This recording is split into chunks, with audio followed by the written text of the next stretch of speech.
I did some research and I found a very, very nice definition of what viability means.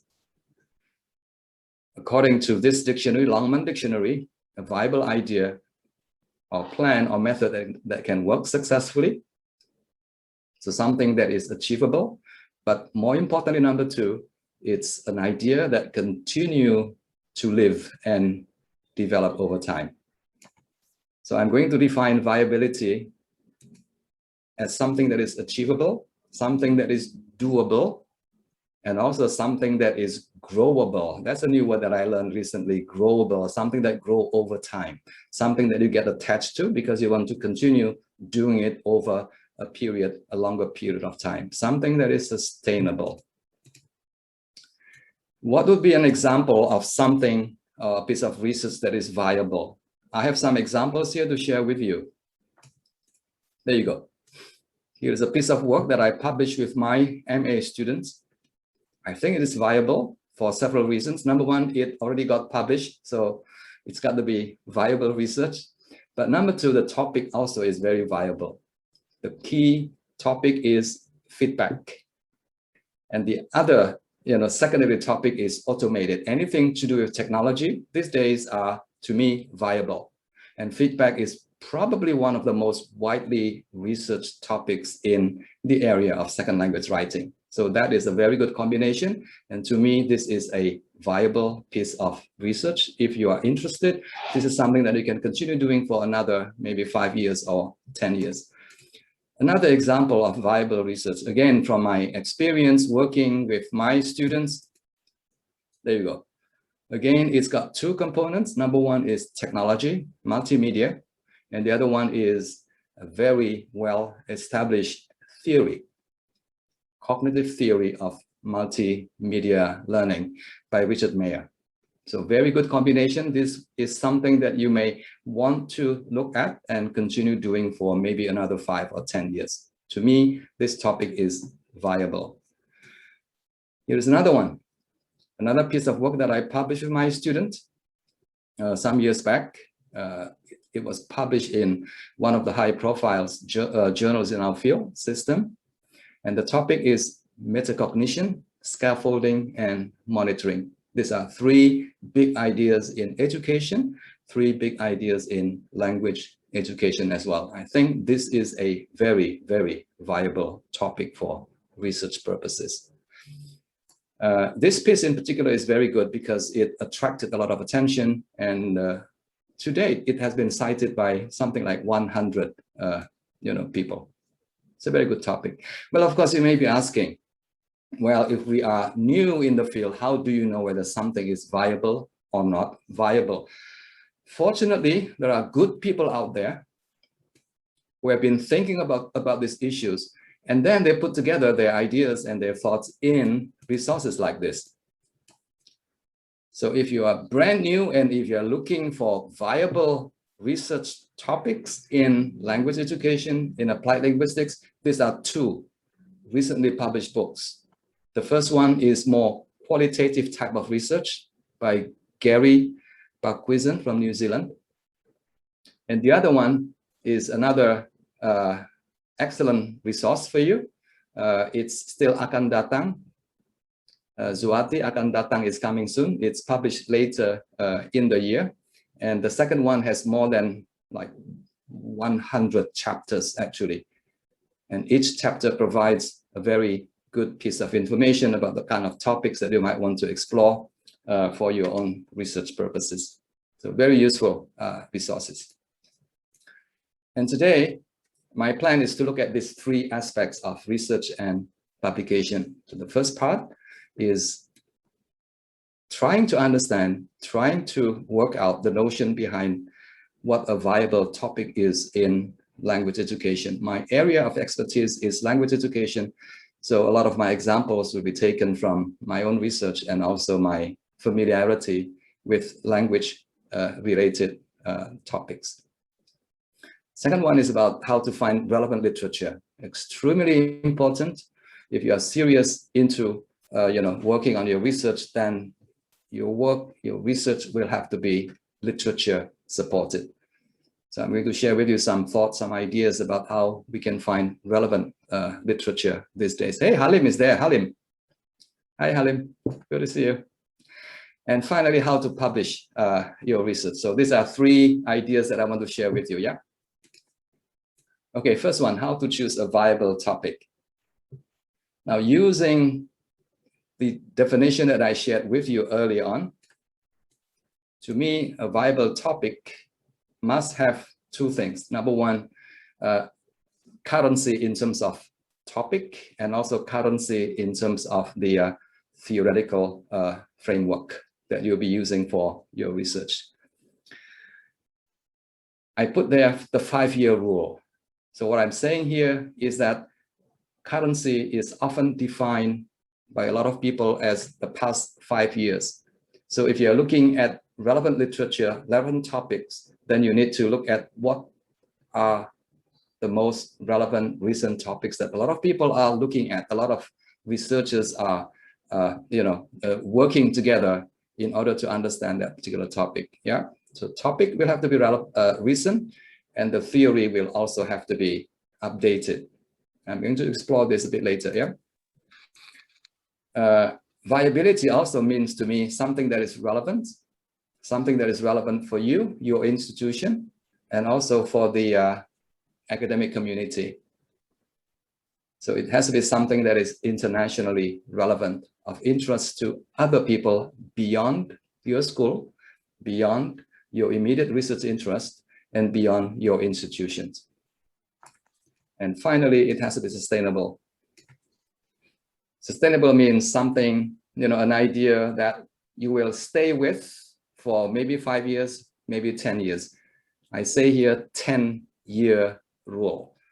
So quite a bit of thinking is needed for you to think about a viable topic that is recent, that is relevant, and that will keep you busy for the next 10 years or maybe 20 years. 10 years because when you do a piece of research, you need to spend a lot of time actually reading relevant literature, and you don't want to throw that away after 1 year of doing research. So my advice to us all would be to find something that will keep you engaged in doing research for the next 10, 20, maybe 30 years.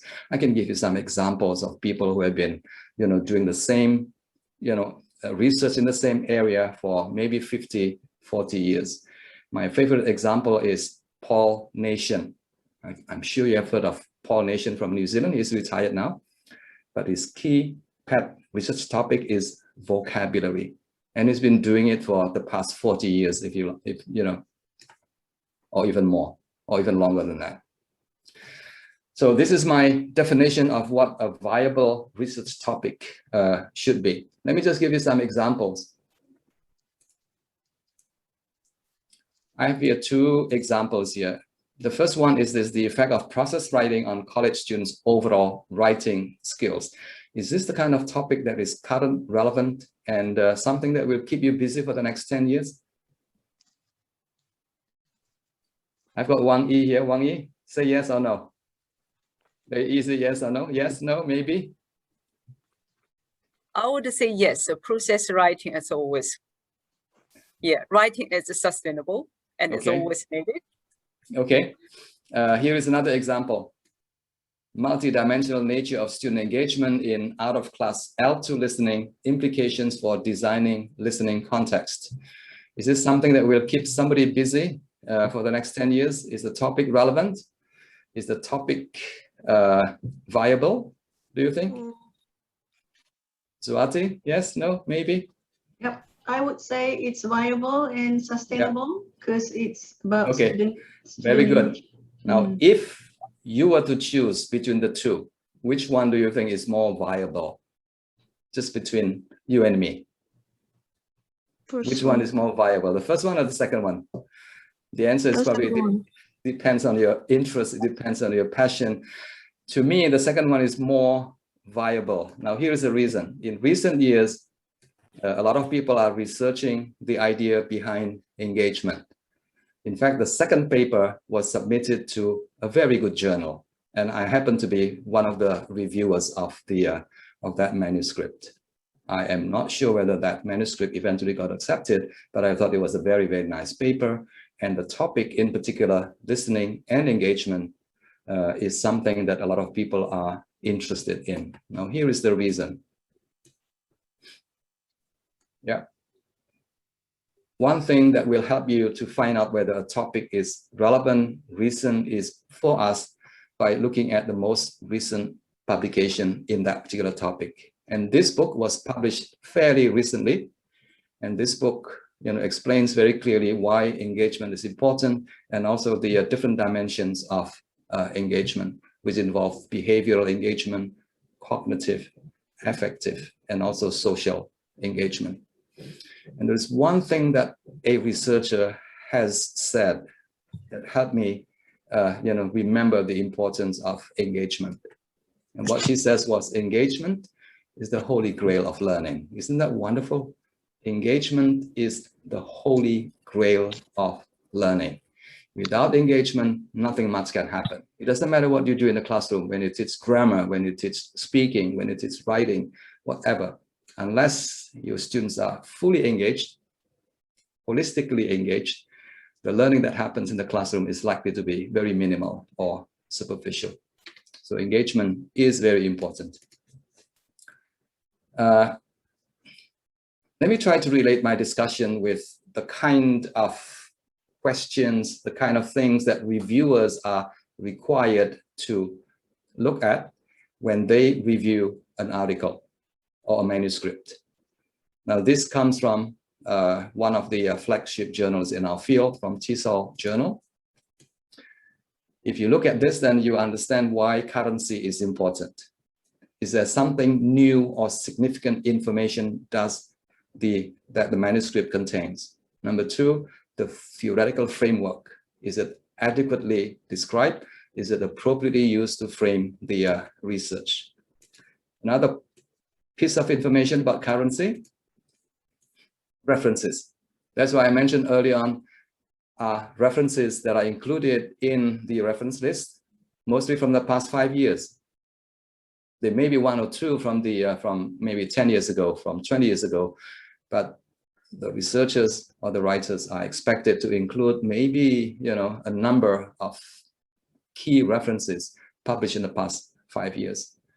And then the other one is international audience. Remember, if you try to get your paper published in big journals, they are very much concerned about the appeal of your paper to the international audience. So that is something that you need to address as well. I've got some other examples here. Swati and Wang Yi, I think they're going to help me answer these questions. Is this topic current, relevant, and sustainable? The topic is learning styles. Is it current? Is it relevant? Is it sustainable? Now, this piece was published a few years ago in 2016 in a big journal called the ELT Journal. Is this something that you might want to look at? If you haven't found a topic yet, is this something that you want to look at, Wang Yi? Yeah, I think so. Yes. Teacher training. Yes, yes, yes. Yes, my answer would be yes. Your answer would be yes. Yes, I would say yes if your topic is a critique. If your research is a critique on learning styles, then I would say yes. If your research is a continuation of past research on learning styles, I think I will say no. Now, here is the reason.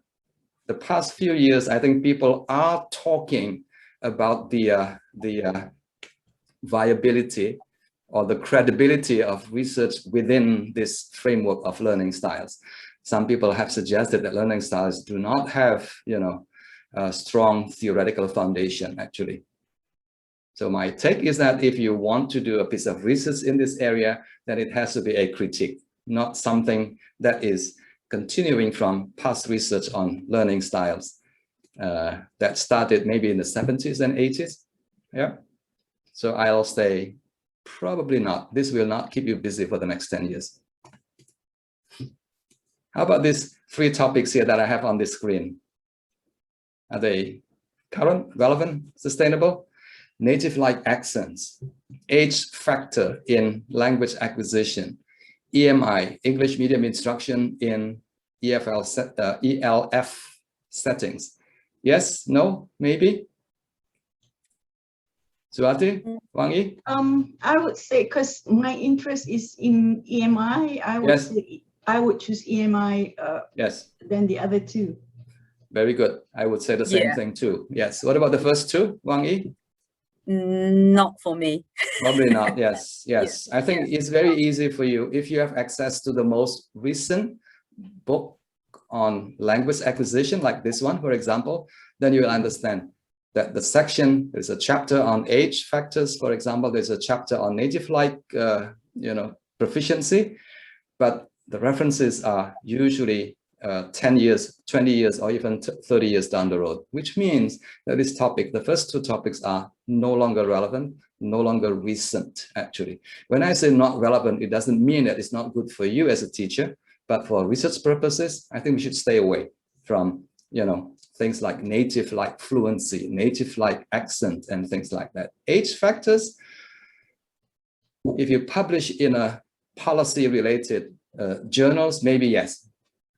But in language education journals, probably no. It's done, basically. People are no longer interested in looking at age in language teaching or language learning. EMI, yes. EMI, especially EMI in EIL, EMI in ELF, yes. I think that is a big topic. It's a very good combination, actually. EMI is a big topic, and ELF is also a big topic. Something that will keep you going for the next 10 or 20 years. What about this one? I think I'll give it to Mark now. Mark, the first one, is that a good topic? Improving students' paragraph writing in blended learning environments? Well, I would say at the moment, blended learning is quite important. Yes, I agree. Yes. And improving students' writing is always something that we're trying to do. Yes. Yes. So yes. I would say that perhaps reword it, but it would be contemporary. I think so. Yes, I think Mark doesn't like the word paragraph. Neither do I. Paragraph writing is a bad idea. But interestingly, in many places in the world, teachers are still thinking about teaching writing as, paragraph writing, basically. Yeah, paragraph writing is no longer viable. I think we need to change paragraph writing to narrative or maybe expository text or any kind of text, yeah, but not paragraph, because a paragraph is a linguistic category. It has no social dimensions. It has no, significant purposes that writers are usually engaged in when they start writing a piece of essay. What about the second one, motivational orientations? Instrumental and integrative motivations, very, very popular in the 70s and 80s. If you ask me, this is no longer tenable, this is no longer viable, although I still see some people doing research in this area. Yeah, remember Gardner and his colleagues from the 80s. They were very well known, very popular for their motivational theory, but nowadays people are using a more recent theories of motivation developed by people like Donye, for example. Yeah. Good. Here are some examples, if you ask me, productive topics in the area of language education, incidental language learning, extensive reading, viewing, metacognition in language learning, self-directed learning, and things like that. I think that is, these topics are receiving a lot of attention, in particular now when the students are expected not only to learn things in the classroom, but also to learn things on their own beyond the classroom. And that is one area that Wang Yi, my friend here from New Zealand, is very much interested in. Wang Yi, say something about your research. You are looking at independent learning, right? Yeah. Yeah, my research is on learner autonomy, teacher autonomy. There you go. Yes, and teacher identities. Yes. Yeah, but I'm getting more interested in extensive reading to my low literacy learners, actually. Really, learners from former refugee backgrounds and reading, extensive reading is very important for them. Yeah, extensive reading is definitely in. In other places, it's called pleasure reading. In the UK, interestingly, people are talking about a new pedagogy called the pedagogy of pleasure reading. Isn't that wonderful? The pedagogy of pleasure reading. The word pleasure is one word that a lot of educators, people like us, don't really like. But now people are beginning to understand that pleasure reading, in particular, in relation to literacy development, is extremely important. And there's a growing body of research in this area, whether you call it pleasure reading or whether you call it, independent reading or extensive reading and viewing as well. And there's a book here that I wanted to share with you. It's a very good book on extramural learning, learning beyond the classroom. Yes, what we do in the classroom is important, but what learners can learn on their own outside the classroom, and very often with support from us, is also very important. Yes, Wang Yi, you wanted to say something? Yeah, just to say, can be a good combination of number 2 and number 4.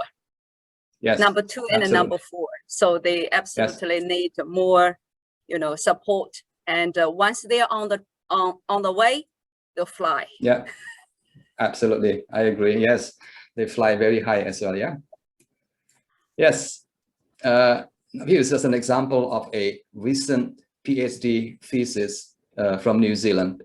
The student candidate was from Korea, and she did a wonderful, wonderful piece of work on extensive reading.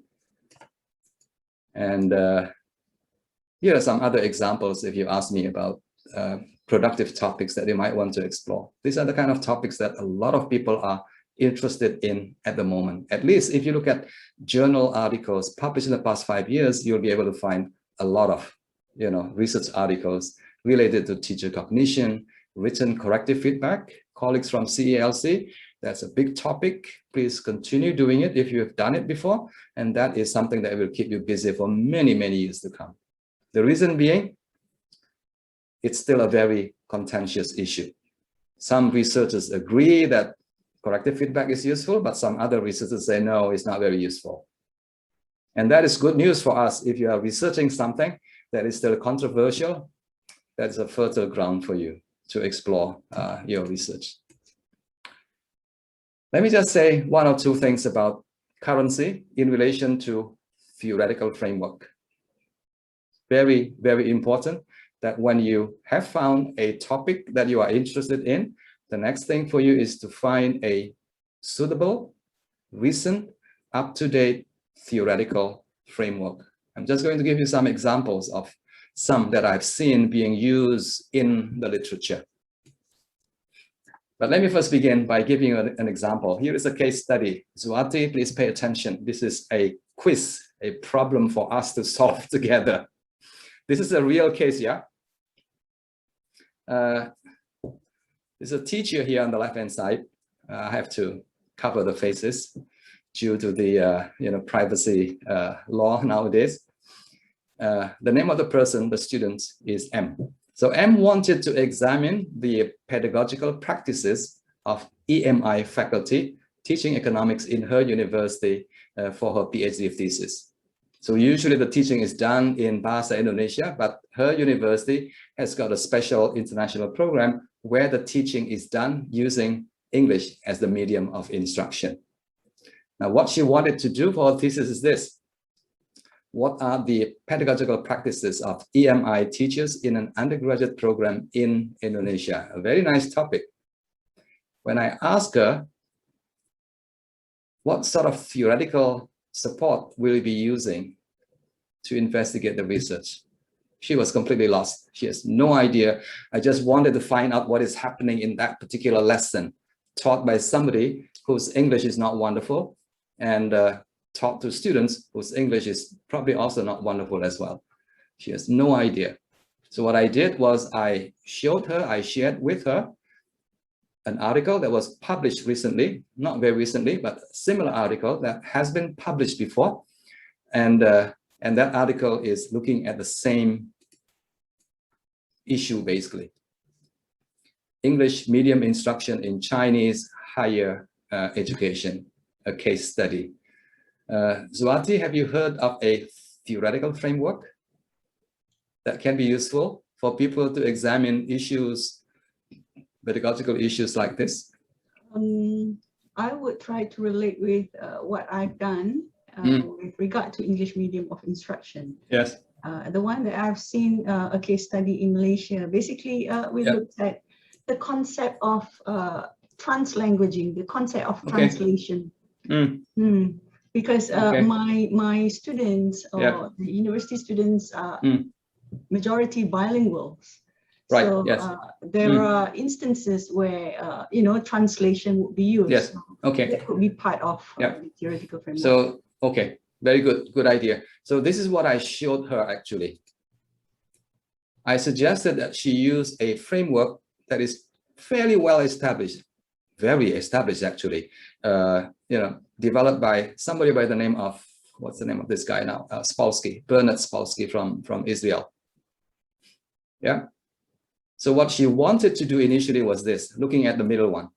I think what she suggested, Swati, is also the middle one. Yeah, language practices, the kind of pedagogical practices that happen in the classroom. But I said to her, well, your study is a PhD level thesis. I think that would be a little bit too small if you just look at the middle one.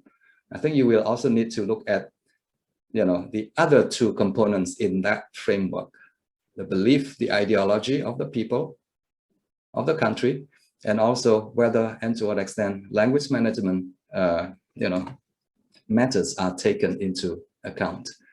Language management includes preparation for or training of the teachers before they start teaching, economics using English, for example.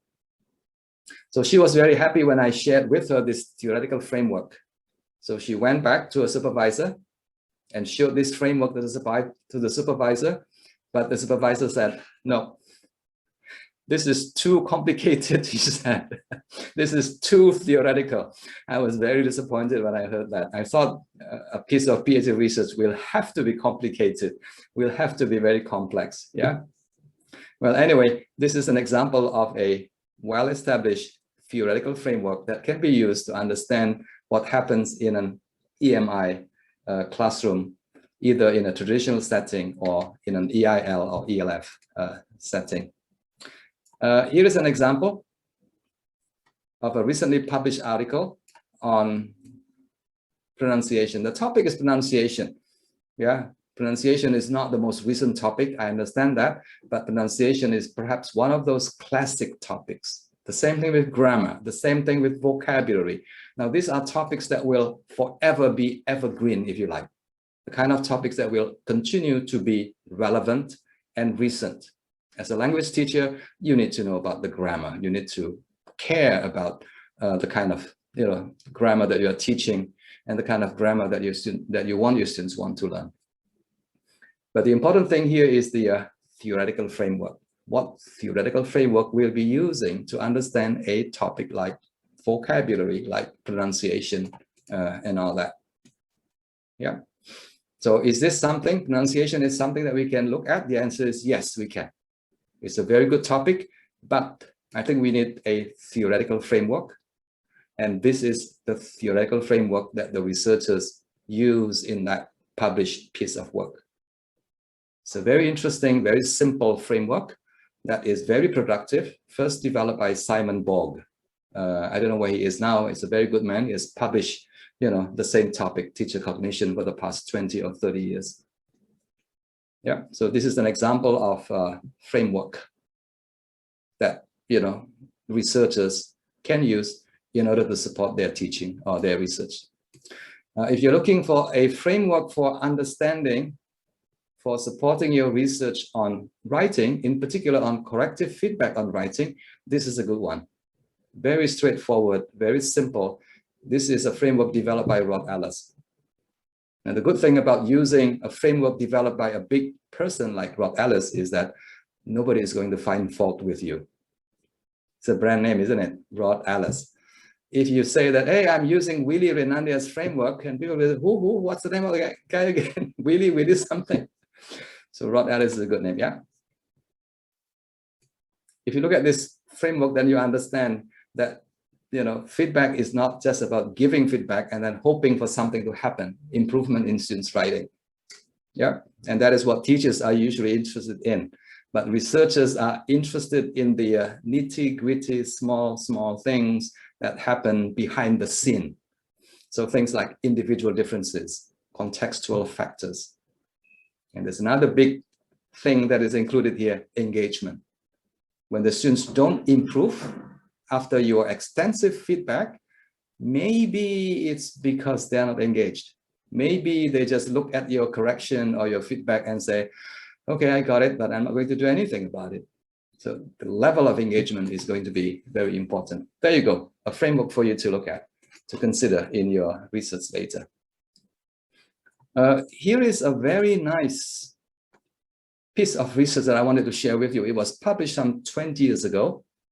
It was a very, very high profile piece of research back then, at least, because it was the first among its kind.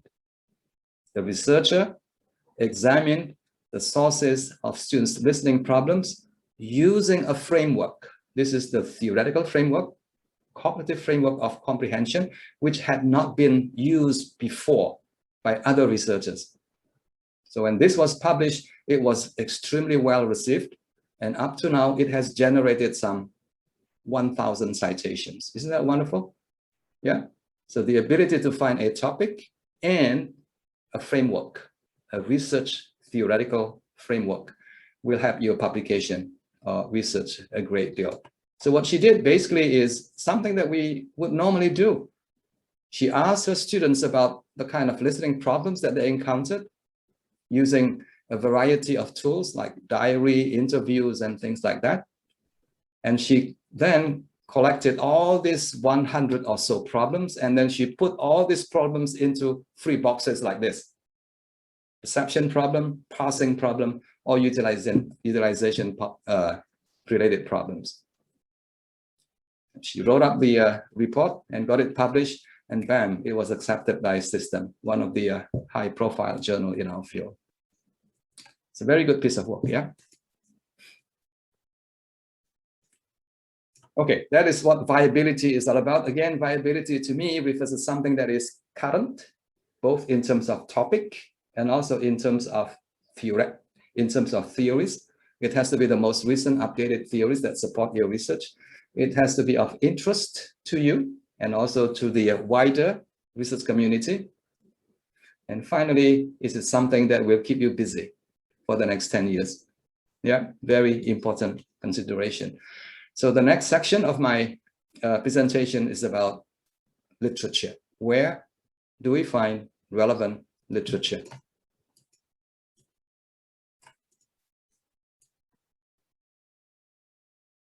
If you start on a new topic, then the first thing you might want to do is to identify who the big players are, who are the top people in that particular area.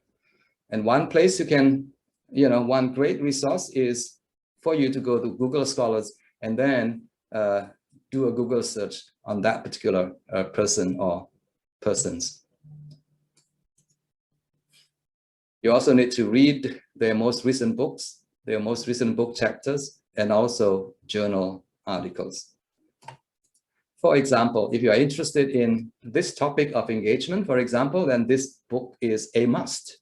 It was published about 1 or 2 years ago, and it was published by 2 of the most prominent scholars in that area. Sarah Mercer, I think she teaches somewhere in a small country in Europe, and the other one is a big guy, Zoltan Donye, associated with his work on motivation, and engagement is very much related to motivation. If you are researching speaking, there are not many people actually who have done a lot of research in this area. So I could only mention this book written some years back by 2 prominent scholars in our field, Ann Burns and also Christine Goh. Christine Goh is my current director at NIE.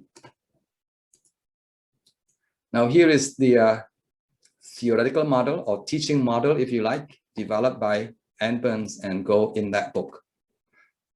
So if you are researching speaking, for example, or any aspect of speaking, presentation skills, conversational skills, and things like that, you could make use of this model to help you to contextualize your study. Yeah.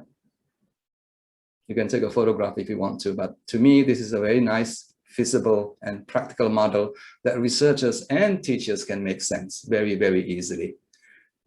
Overall, this model is based on this notion that language teaching today will have to, use what is called the form-focused instruction. Form, not forms, but form-focused instruction. The main focus will be on meaning, but form is also integrated and incorporated in the model. And there's a lot of practice for the students to develop their fluency as well. And there's always this reflective component. Wang is favorite topic. The reflective component is included there as well. Yeah. So that is another example of a framework.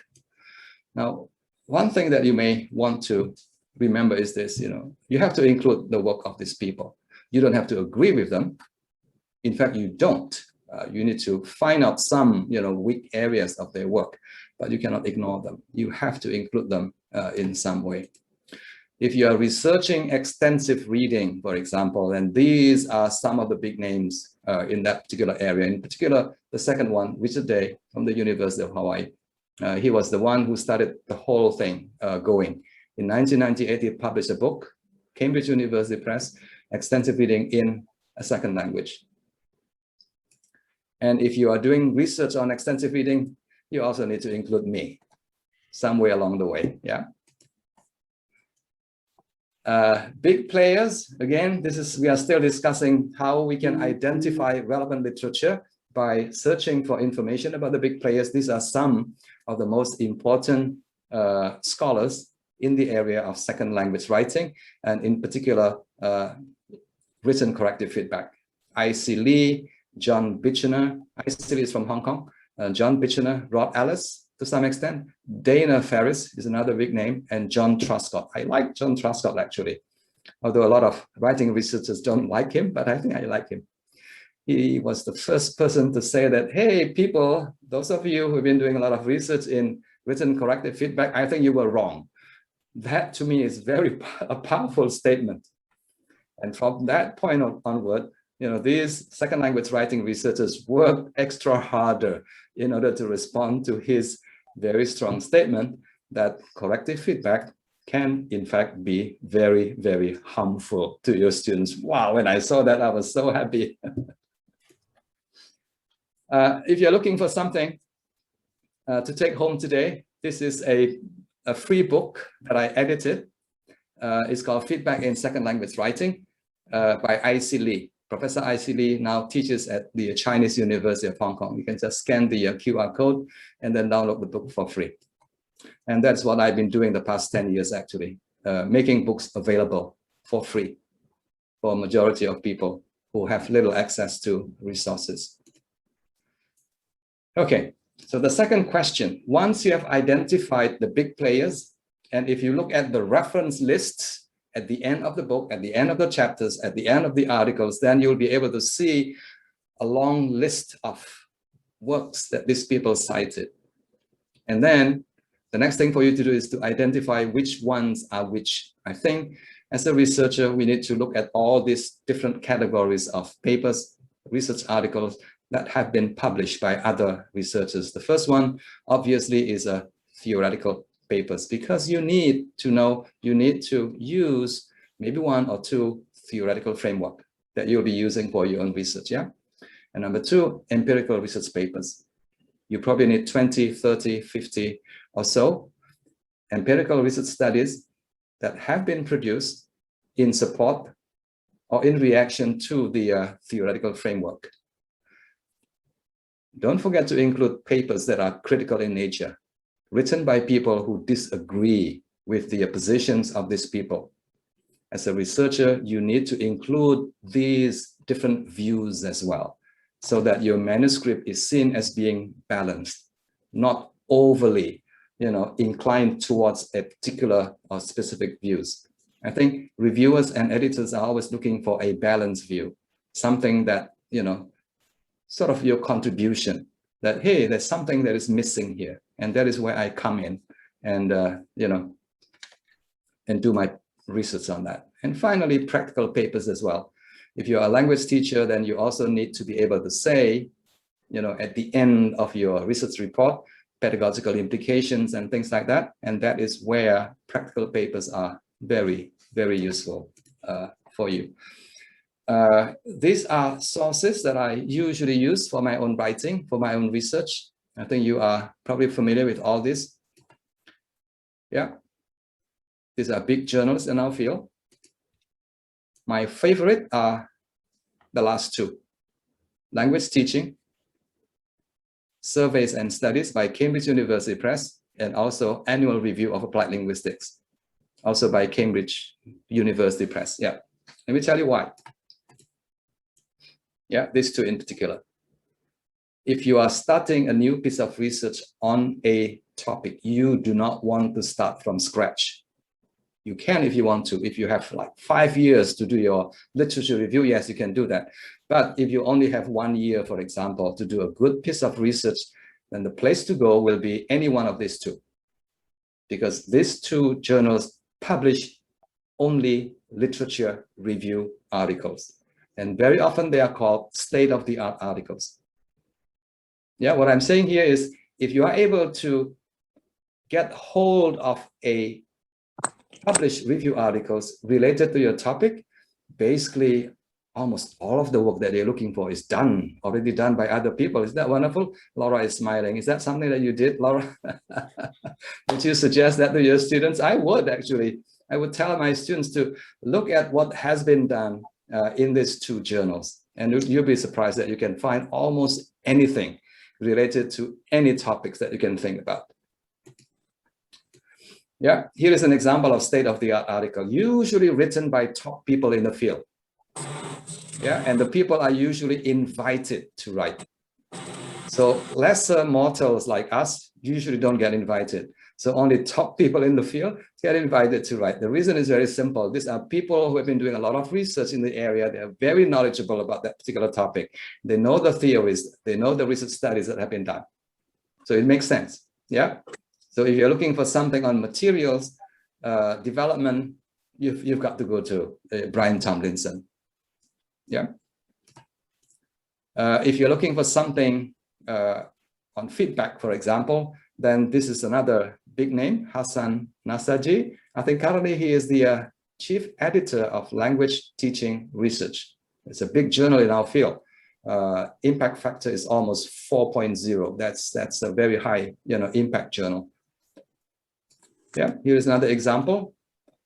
If you are interested in Wang Yi, if you're interested in, extensive reading, input-based kind of learning, this is a most recent article, review article, published 2 years ago, 2019, by a big person, Michael Long. I think he passed away after, either 2 years ago or last year, I can't remember. Yeah. Okay. Now, occasionally you may be able to get hold of a similar review article from other sources. For example, this one was published recently in the Language Teaching Research that I mentioned earlier on. And this is a summary, a synthesis of research in the area of language learning strategies. If that is your topic, then this is one piece that you want to look at, because almost everything that you ever need to know is already discussed and reviewed and summarized by this person. Yeah, it provides a synthesis of past research and also, more importantly, future directions.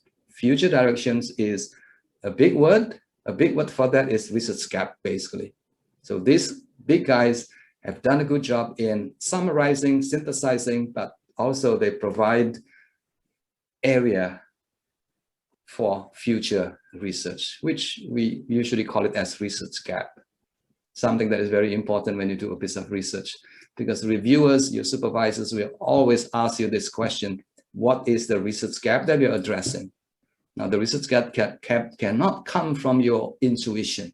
It has to be based on a very extensive literature. So in summary, basically, this is the benefits of finding a relevant, recent, state-of-the-art review article published in those journals, because it provides an update of the theory. It also summarizes research for the past usually 20 years. It raises issues that researchers are still grappling with, and also areas that you can come in and do your research on. In other words, the research gap has been identified by these people. So that is literature review. Some of you from low resource countries, you may be thinking, but yes, these are all wonderful resources, but very often these resources are not available in my country. What do you do? Zuati, any advice for those people who want to actually read all these wonderful articles, but they don't have access to these journals? I would normally connect with my network in other universities. I like that. Yes, I would do the same. Nowadays, you need to know people. And if you know people, they will be happy to help you.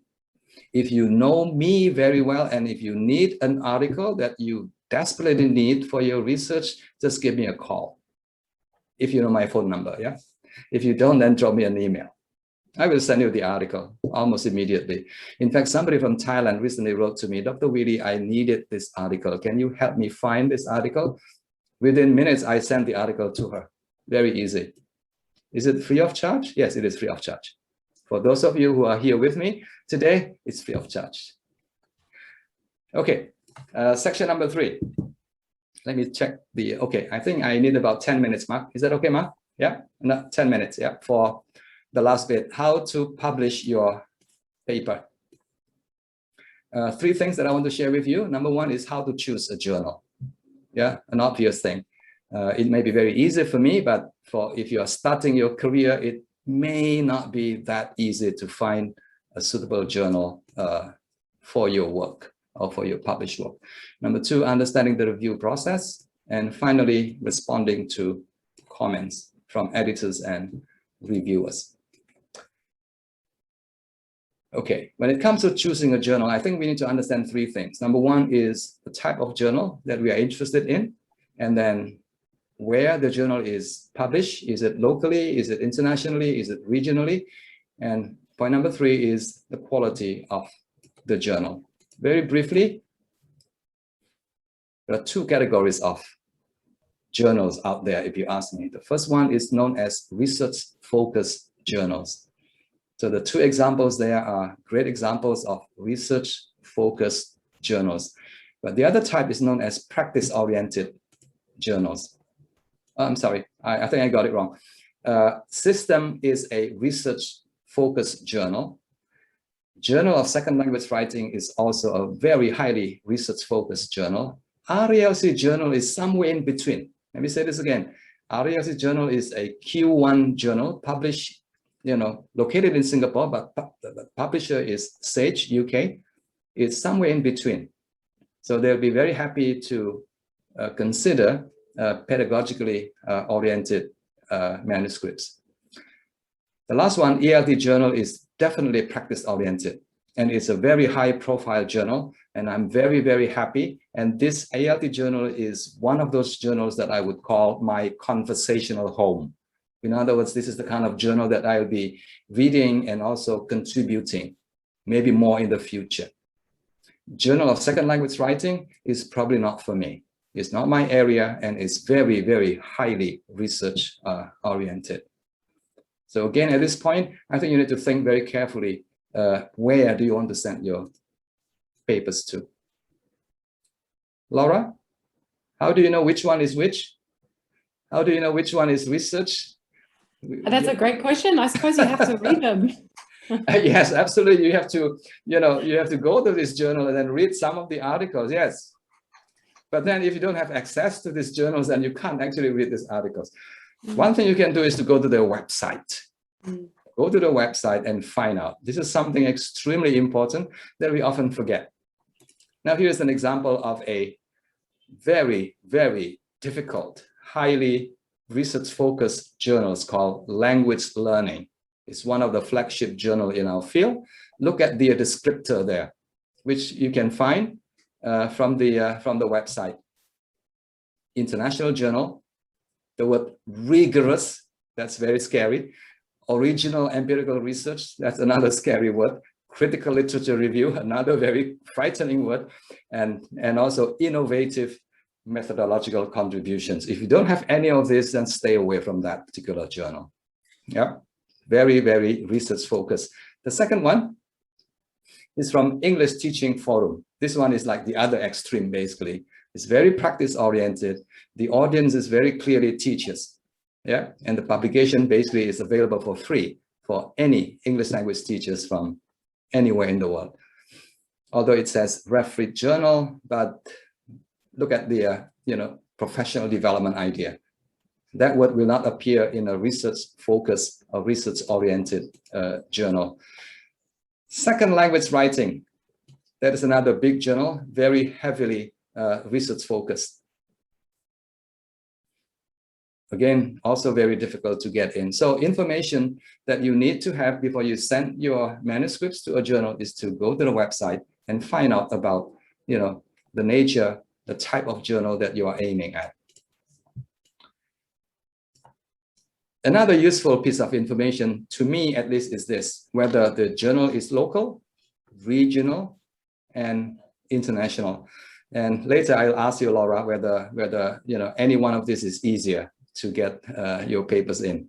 Now here are some examples of regional journal: Teflon and Indonesian Journal of Applied Linguistics. I think both are Q2 journals, not bad journals. Yeah, Q2 is quite okay, quite good.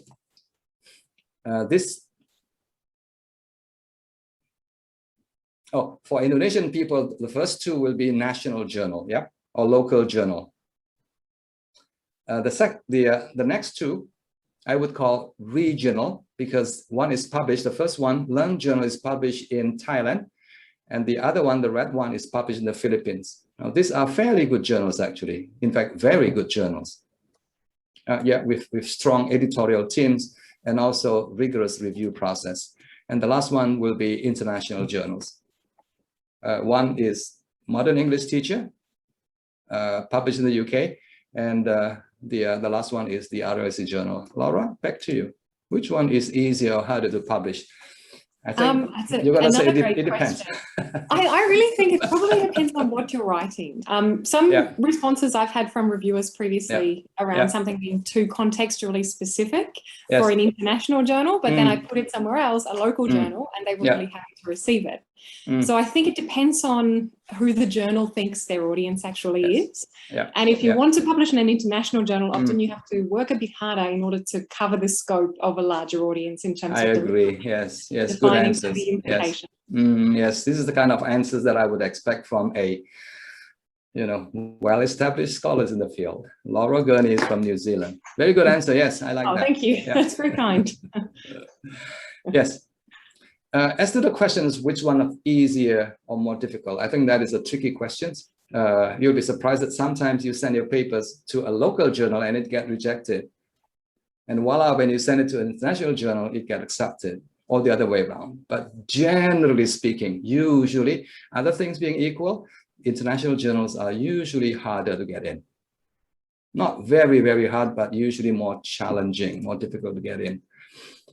In terms of quality, you may not agree with this, but usually these are the indicators that people in our community use as a basis for saying that, well, this is a high profile journal, this is a good quality journal, because they have an impact factor, and they have the rejection rate is very high. Is that good news or bad news? Rejection rate is very high means, when you send your paper, chances are high that your paper will get rejected.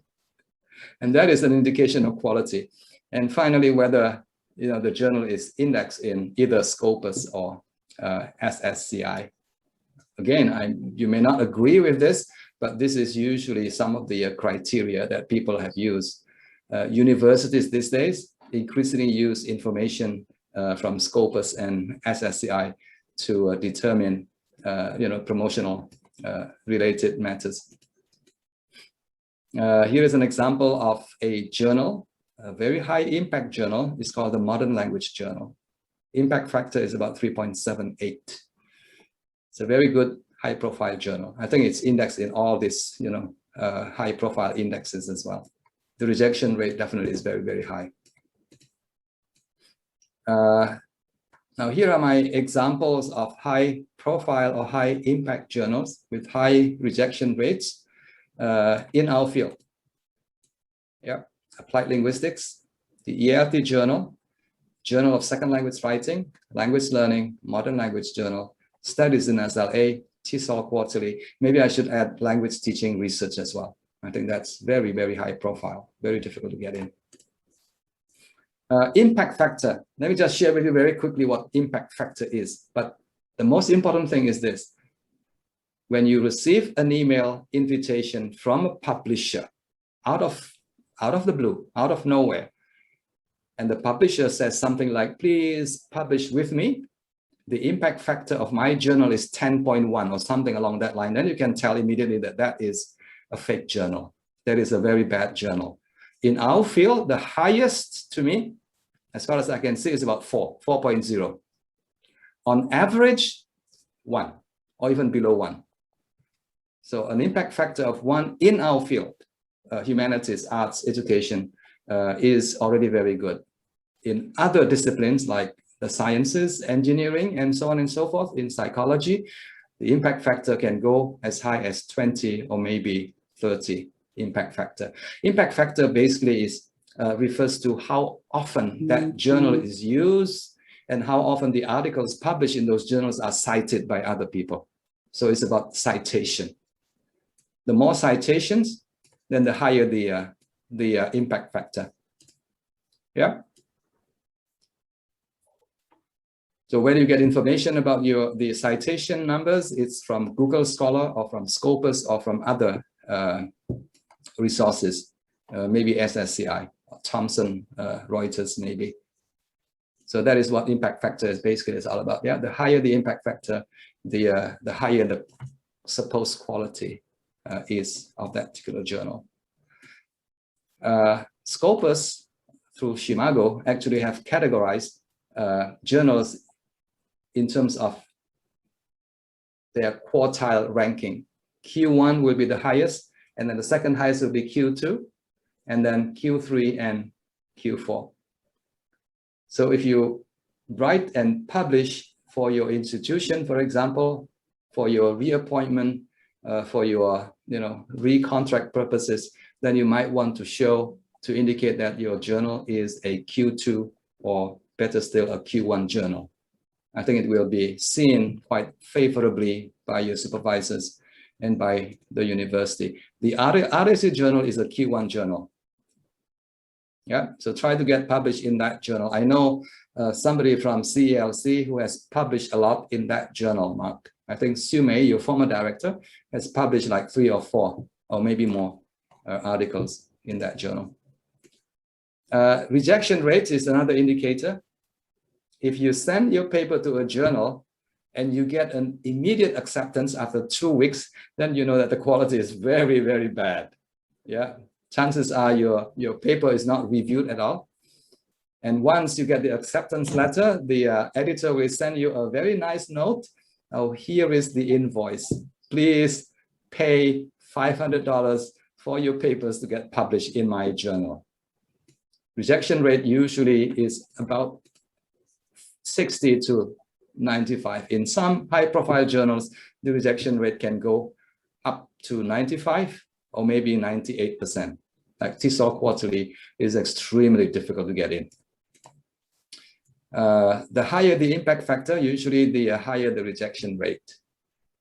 Yeah, so the first thing you need to do is to go to the website and find out what the impact factor is of the journal. If the impact factor is high, then chances are the rejection rate is also very high.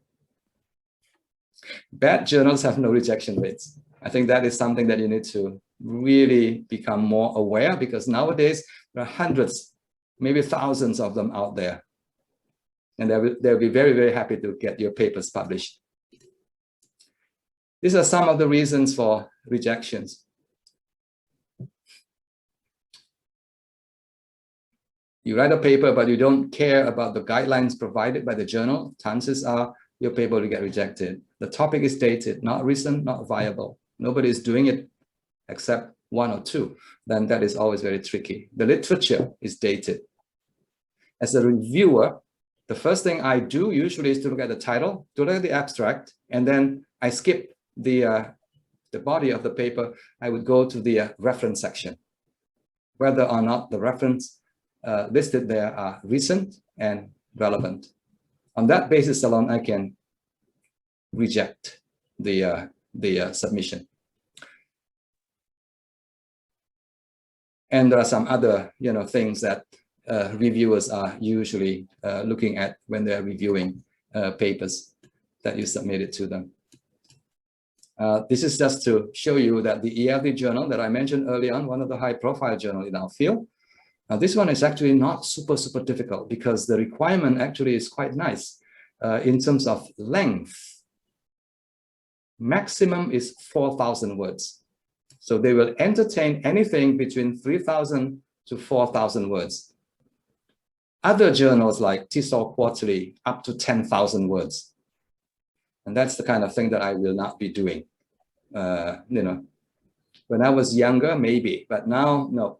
3,000 words is the kind of papers that I enjoy writing these days. So this is, a nice place for you to consider. Now, again, in terms of access, if you're looking for freely available, open access journals, good quality, all Scopus index journals, now here is a great source. Because many of you may not have access to the ELT journal, it's very expensive, or TESOL Quarterly, but people are increasingly looking at other journals, open access, good quality, and Scopus index as well. The name of the guy who put this together is, I need to give him credit, is Ali Haji Al-Houri from Saudi Arabia. The review process, just very briefly, nowadays the submission is likely to be online, and the review process, usually a good journal will employ a blind review process, double blind actually. No names and other identifiers are included. And the wait time is usually about 3 months. If you're lucky, you get something after 3 months, but usually it can take longer. You may be complaining, why are these reviewers lazy? Well, these reviewers are not lazy people, they are busy people. They are not paid to do this job. Yeah, so they do this in order to benefit the academic community, but typically about 3 months. Yeah, but the actual publication time can be 1 year, or in some cases, it can be 2 years, depending on how much revisions you have to do after that. The editor, I think we need to be very clear about the roles of the editors and the reviewers. The editors do the initial checking of your manuscript, making sure that your manuscript meets all the requirements, the journal's requirements in terms of length, in terms of style, and things like that. And then also in terms of the content. Very briefly, the editors will just look at the contents and see whether the content is worth sending out to reviewers. If not, then rejection happens right there. It's called desk rejection. Wang Yi, have you had that experience before? You send a paper to a journal and immediately, like 3 days later, you get a rejection. Yes? Okay, fortunately not. Thank you. I think I have had the desk rejection before. I worked with a student recently on a paper on written corrective feedback. We sent it to a big journal system. Within 3 days, the editors came back to us.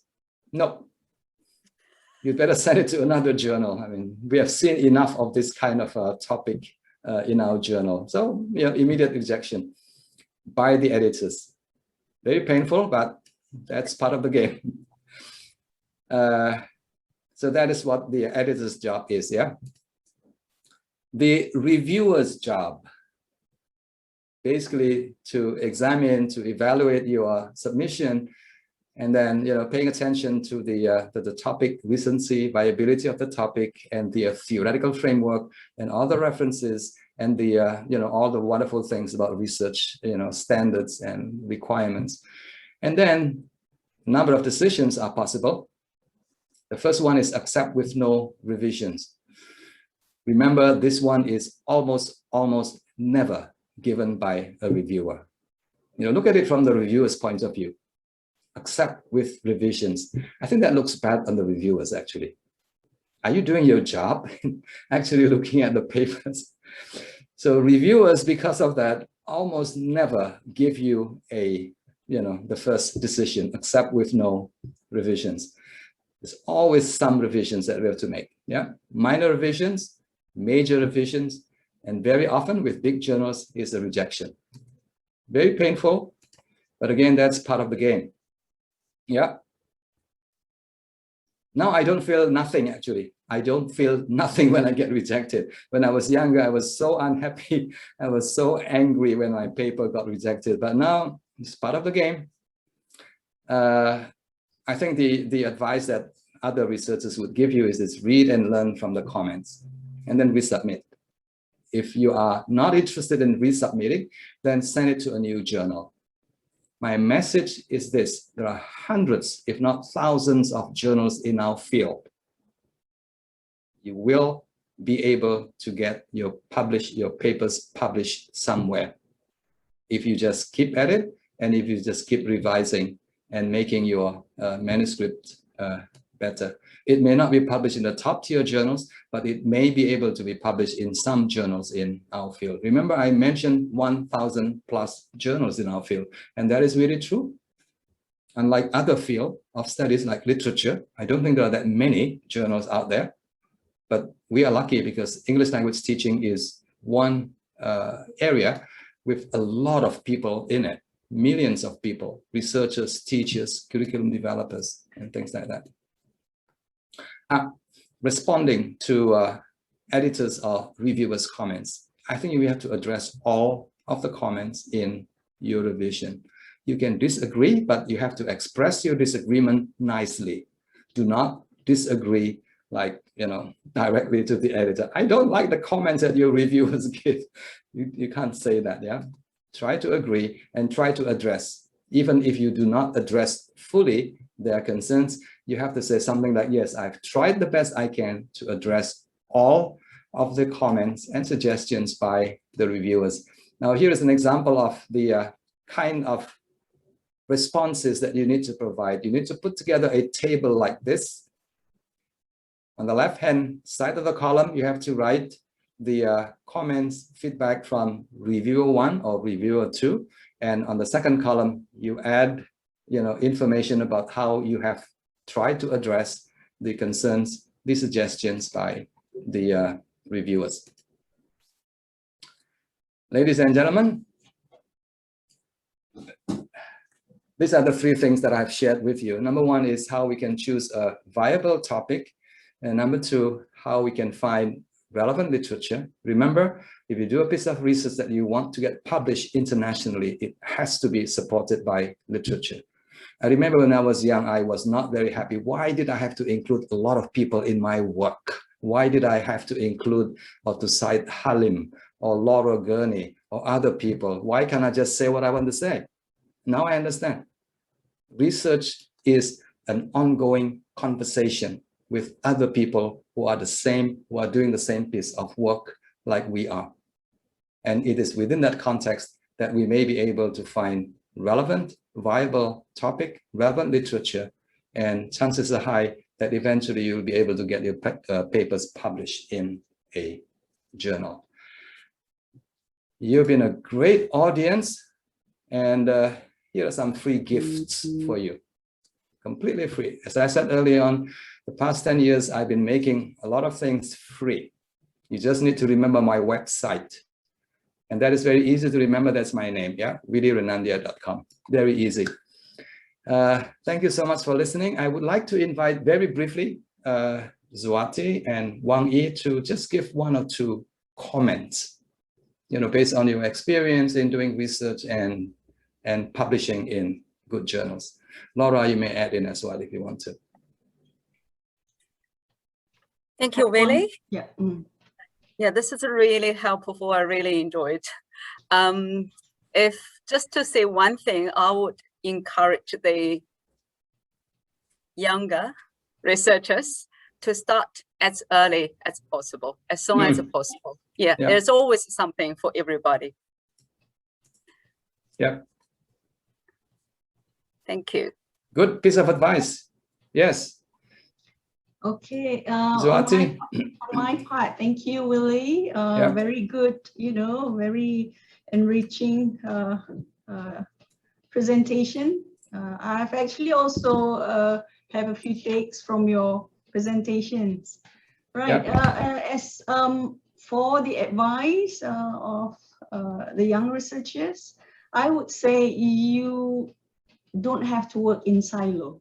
Good idea. With others. Yes. Work with others. That would be more beneficial. And as well as, you will have different perspectives when you work with others. So it's widen your scope. At the same time, it's tighten, what you believe